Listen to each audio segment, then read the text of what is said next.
¿Qué tal? Buenas tardes a todos. Pues muchas gracias por la invitación. Les voy a presentar prácticamente dos proyectos que yo considero son los que más dolor de cabeza me han causado, la verdad, pero también más satisfacciones me han otorgado. Entonces, y solamente dos proyectos porque quisiera sobre todo profundizar en el proyecto arquitectónico, en el proceso de diseño. Más que ver la obra terminada, me gustaría enfatizar el proceso de diseño, que es lo más apasionante después de todo, ¿no? Básicamente, vamos a empezar con el mausoleo del maestro Jesús Contreras. Y bueno, son dos proyectos, les platico un poquito, son dos proyectos antagónicos, son dos proyectos muy opuestos. Podemos decir que uno, el primero, celebra la muerte, es un espacio introspectivo, y el segundo es una oda al encuentro, a las relaciones, invita pues a permanecer y a convivir con la gente. Son dos proyectos en sitios urbanos, históricos comprometidos, pero ambos sustentados en conceptos justamente urbanos y arquitectónicos. Vamos a empezar justamente con el mausoleo del maestro Jesús Contreras. El trabajo se solicitó justamente ubicarlo dentro de un contexto histórico que sería como el Museo de Aguascalientes y el Templo de San Antonio, específicamente en el Museo de Aguascalientes. Al principio del proyecto no había un lugar, no había un sitio donde ubicarlo. Simple y sencillamente la idea era generar un mausoleo dentro de las instalaciones del Museo de Aguascalientes. Para eso nos pusimos a hacer una investigación de todos los elementos arquitectónicos, históricos que había en el lugar. Nos encontramos con una fotografía que nos señala un poco la traza histórica original del contexto. Es una fotografía de los años 50 aproximadamente. Podemos ver justamente ahí las alturas que son las tradicionales de la traza urbana, los emplazamientos del Museo de Aguascalientes, lo que es el paramento de San Antonio, y nos dimos cuenta que era otra conformación diferente a la que había en ese momento. Luego nos dimos a tarea de investigar para ver qué es lo que había antes ahí, y nos encontramos que antes justamente esta casa estaba ubicada en ese lugar, en el 2003, desafortunadamente la casa fue demolida en el 2004, entonces quedó justamente un hueco espacial en ese lugar.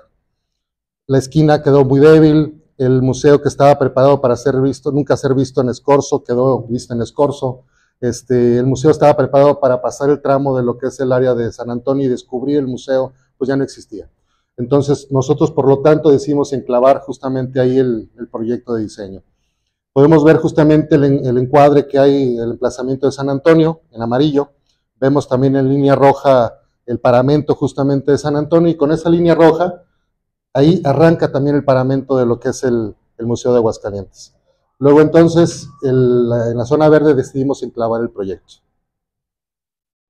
También nos acercamos con investigadores, especializados en Jesús Contreras, en el artista, en el escultor, y nos encontramos con una cosmogonía muy diferente, con una relación muy importante con la masonería. Por ejemplo, es un ejemplo del altar que le pusieron al artista en 1904, 2 años después de su fallecimiento. Ahí nos encontramos con una serie de elementos que son muy típicos de la masonería, como la estrella de 5 picos, las palmas, el busto de Benito Juárez, las herramientas de la masonería, además de que sus maestros, su mecenas Porfirio Díaz, todo su entorno muy vinculado a la masonería. De ahí entonces nos permitió hacer un punto de partida para poder arrancar con un proyecto de diseño que estuviera sustentado en su forma de vida. Siguiendo con la investigación, nos encontramos con muchos simbolismos, uno de ellos la piedra cúbica piramidal, que es básicamente un cubo perfecto, donde el punto central del cubo simboliza la maestría alcanzada por el hombre cercano a lo divino. Esto nos dio luz sobre cómo empezar, dónde arrancar el proyecto, cómo arrancar el diseño, a partir justamente de la cosmogonía de la forma del pensamiento del maestro Contreras. Luego entonces, una vez enclavado el sitio, definido el lugar, ubicamos un cubo perfecto de 8 por 8 por 8 que encajaba perfectamente en el contexto, justamente a la altura de la primera cornisa del Museo de Aguascalientes y del paramento del Templo de San Antonio. Y a partir de eso justamente empezamos a modelar. Imaginamos el proceso como si estuviéramos modelando una escultura.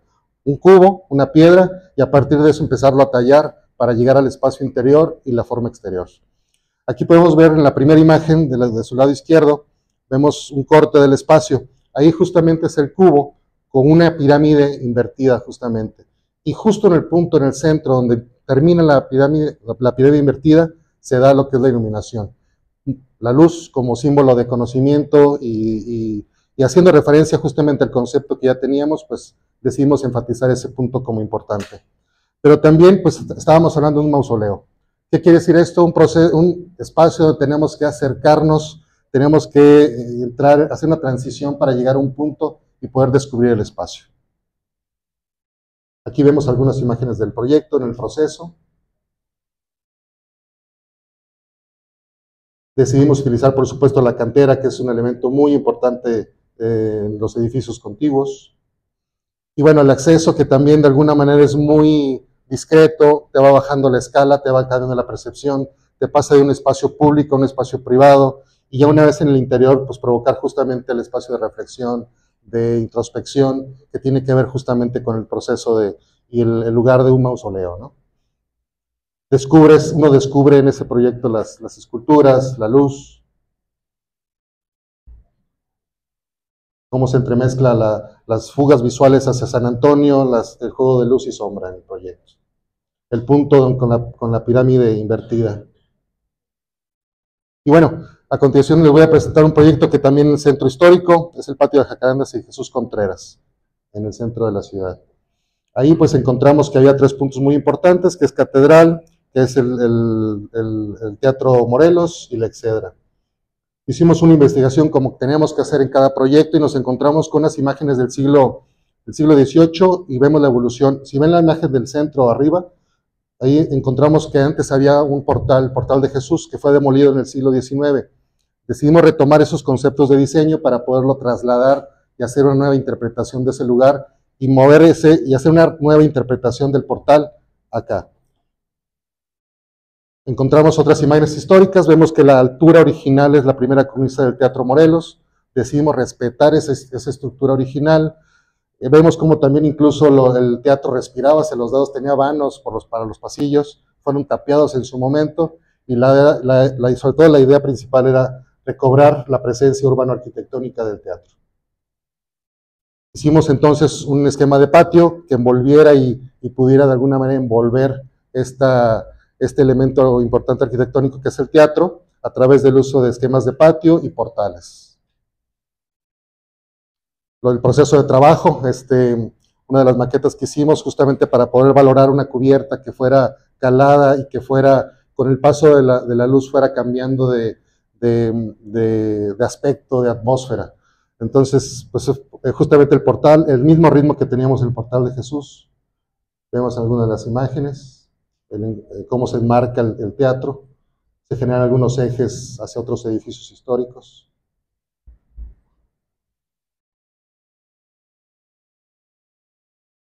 Y una cosa bien importante, el proyecto, bueno, tiene cerca de 800 láminas de placas de aluminio diferentes, todas, absolutamente todas diferentes. Hubo que hacer un trabajo muy cuidadoso y meticuloso para poder armar ese rompecabezas y armar al centímetro cada una de las piezas.